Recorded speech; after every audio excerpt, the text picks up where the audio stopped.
Hello नमस्कार मित्रांनो, तुमचं पुन्हा एकदा आपल्या या व्हिडिओमध्ये स्वागत आहे. आणि हा व्हिडिओ मी खूप महिन्यामधून बनवत आहे. आणि तुम्हाला माहीत आहे, जे मला ओळखतात, की मी बाईकिंग रिलेटेड व्हिडिओज बनवतो. माझंसुद्धा फार्मसी झालं आहे. मी सुद्धा दिलेली होती एक्झाम दिलेली होती याचा अर्थ असा आहे की हा व्हिडिओ करण्याचा मुद्दासुद्धा तोच आहे, की जो एम पी एस सीचा मुद्दा आत्ता चालू आहे ड्रग इन्स्पेक्टर एक्झामच्या रिलेटेड, त्यावरतीच हा व्हिडिओ मी बनवत आहे. आणि हा एक इन्फॉर्मेटिव्ह व्हिडिओ आहे.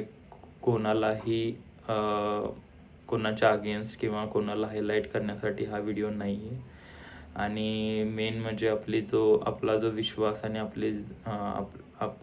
आपली जी श्रद्धा आहे एम पी एस सी एक्झामवरती, ती कायम आहे. त्यामुळं त्याच्या बाबतीत त्याच्या विरोधात असं काही बोलण्याचा या व्हिडिओमधून आपला हेतू नाही आहे. नक्कीच तो नसणारी आहे किंवा तो नाही आहे.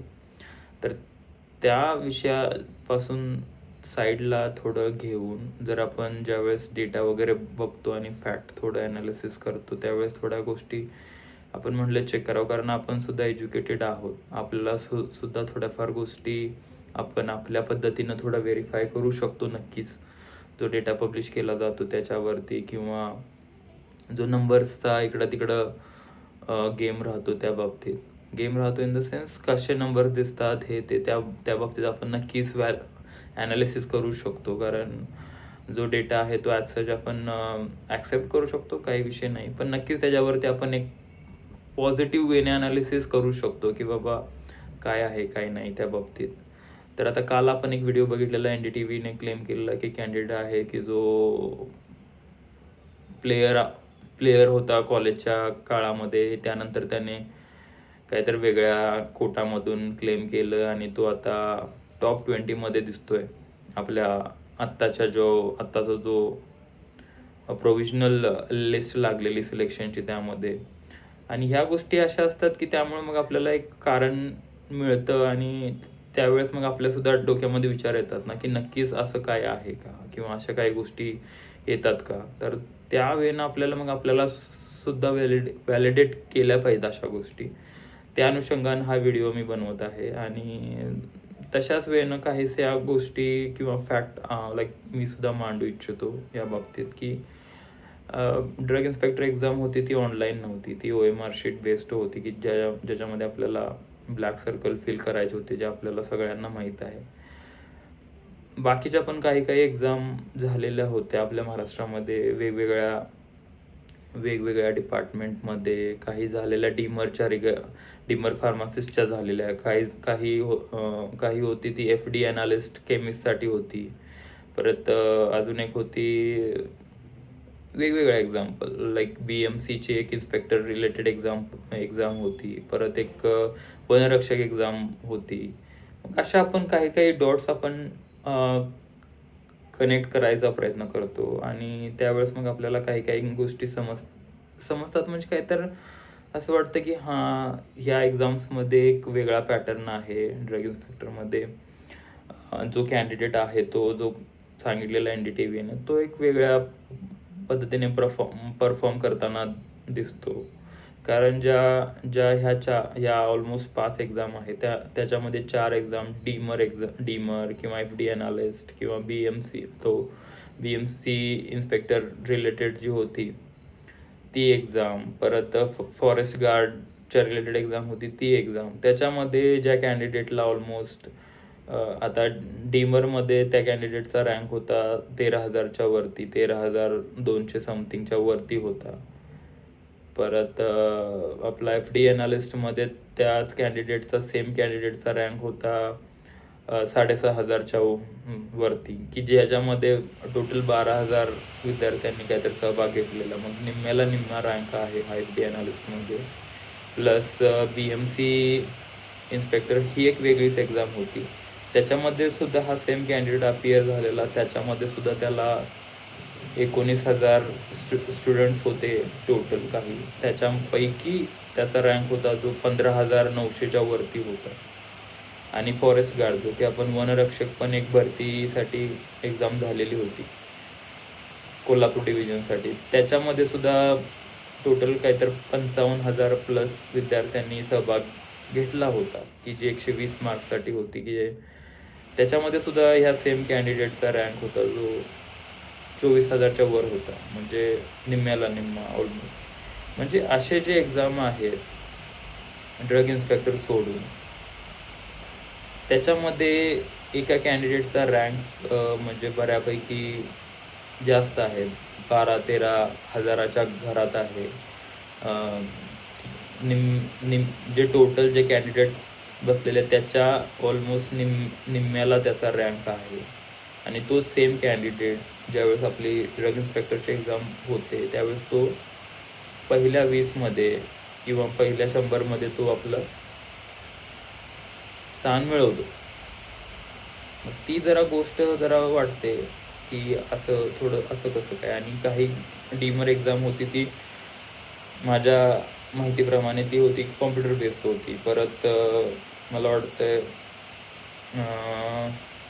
माझ्या माहितीप्रमाणे ते BMC इन्स्पेक्टरची एक्झाम होती, ती सुद्धा कॉम्प्युटर बेस्ड होती. फॉरेस्ट गार्डची एक्झाम म्हणजे जी वनरक्षक होती ती मी शुअर नाही आहे ती कॉम्प्युटर बेस्ड होती का नव्हती, पण त्याच्यामध्ये नॉर्मलायझेशन नाही आहे त्या स्कोअरमध्ये, त्यामुळे त्याच्या बाबतीत मला एवढी माहिती नाही मिळाली. पण जी BMC इन्स्पेक्टरमध्ये स्कोअर नॉर्मलायझेशन करून जो कॅन्डिडेटचा रँक आहे तो ऑलमोस्ट निम्म्याला निम्मा आहे, म्हणजे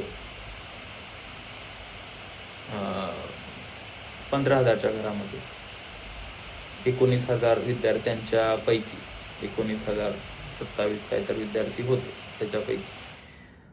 अगेन ह्या 5ही एक्झाम आहेत त्या वेगवेगळ्या ह्याच्यावरती आहेत, वेगवेगळ्या मे बी नॉलेज बेसवरती म्हणू शकतो किंवा वेगवेगळ्या धर्तीवर घेतलेल्या आहेत. पण शेवटी कसं होतं की ज्याच्याकडे एक गोष्ट कॉमन आहे की जो प्रयत्न करत आहे आणि जो एवढा प्रयत्न करत आहे त्याच्यासाठी कुठेतरी ह्या गोष्टी म्हणजे अशा सिंक होतात ना, की हां इथं काही कन्सिस्टंट रँक आहे, इथं काही कन्सिस्टंट की जो 100मध्ये होता किंवा जो 1000मध्ये होता तो आता 500मध्ये आहे, किंवा जो 100मध्ये होता तो आता काय तर पहिल्या 10मध्ये आहे. अशा गोष्टी ज्या आहेत त्या थोड्याफार लॉजिकली आपण ॲक्सेप्ट करू शकतो आणि ते आपल्या मे बी मनाला पण पटतात. पण ह्या ज्या गोष्टी आहेत ह्या थोड्याफार जरा हे वाटतात, म्हणजे की एवढा फरक कसा, की ज्या कॅन्डिडेटला बाकीच्या 4 एक्झाममध्ये साधं क्वालिफाय होता आलं नाही, तो DIमध्ये टॉपलाच राहतो. आणि DI एक्झाम ही असं पण नाही की एवढी सोपी असते, म्हणजे आपल्या सर्वांना माहीत आहे. मग ह्या सगळ्या गोष्टीवरून कसं की थोडं जरा वाटतं की हां कसं काय. तुम्ही सुद्धा हा रिसर्च नक्कीच करा.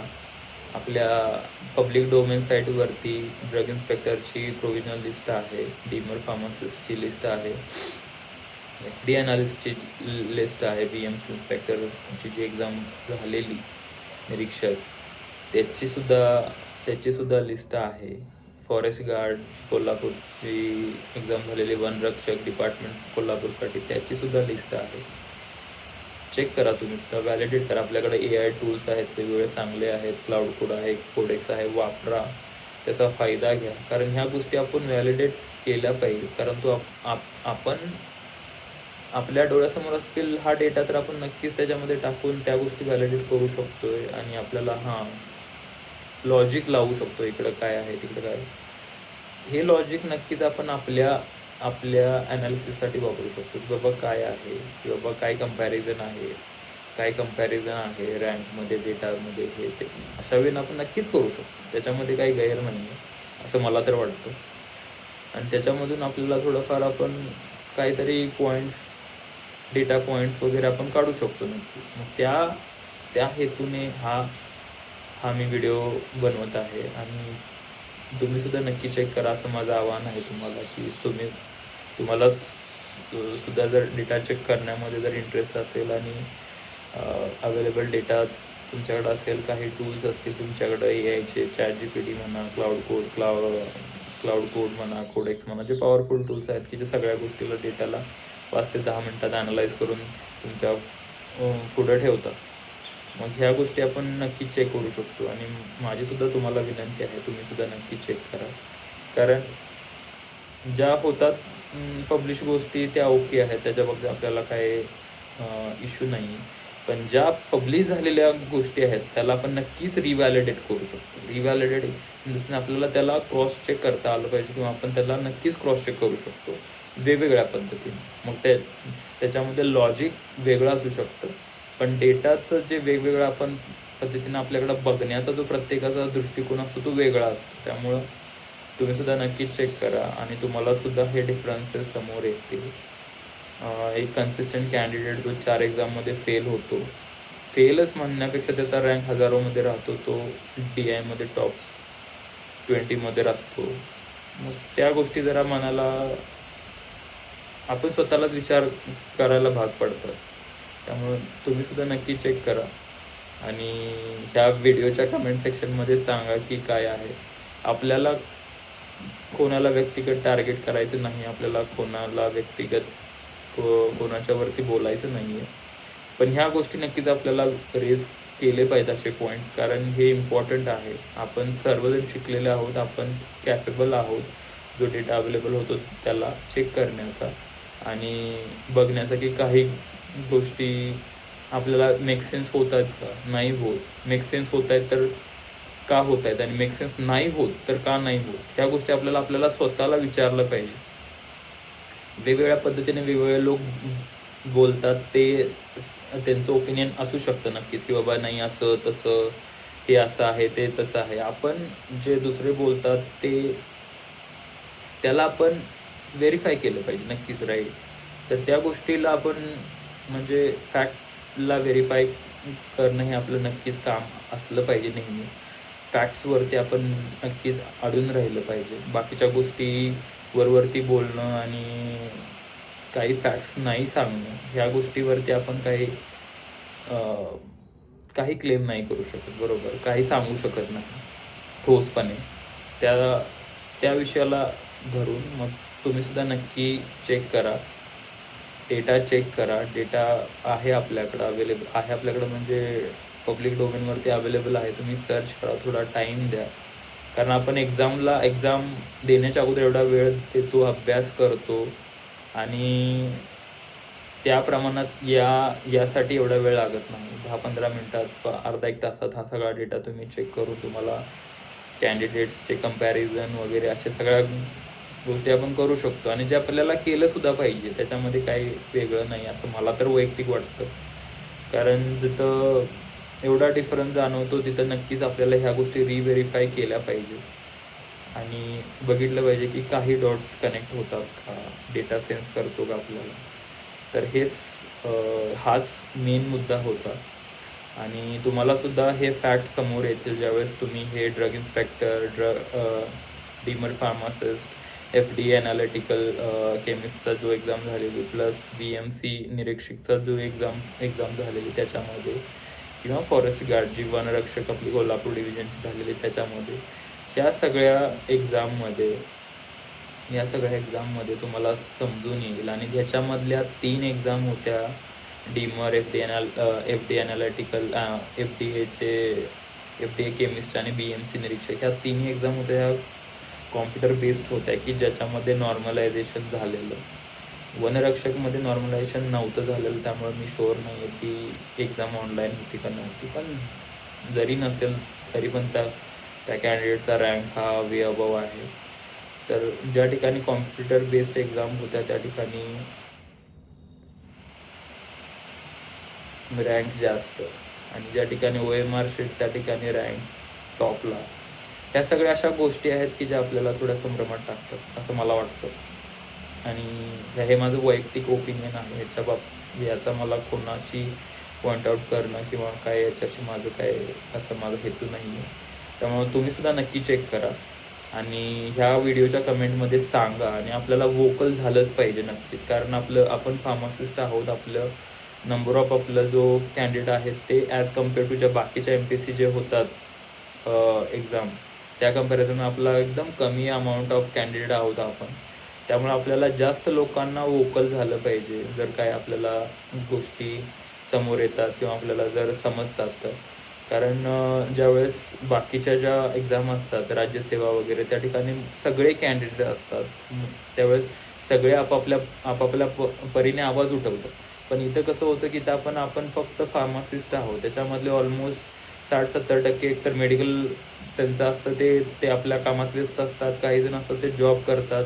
मग जे जॉब करतात ते म्हणतात हा आहे तर आहे असंच असेल, किंवा जो फार्मासिस्ट आहे तो म्हणतो नाही हे असंच असेल, ठीक आहे हे आजकाल असं असू शकतं. तर हे असं आपल्याला नाही करून चालणार. आपल्याला थोडंफार वेळ काढून चेक करावं लागेल की काय आहे काय नाही, किंवा कशा डिटेल्स पब्लिश आहेत किंवा काय आहेत, ह्या गोष्टी आपण फक्त एकदा क्रॉस चेक करू शकतो, रिव्हेरीफाय करू शकतो.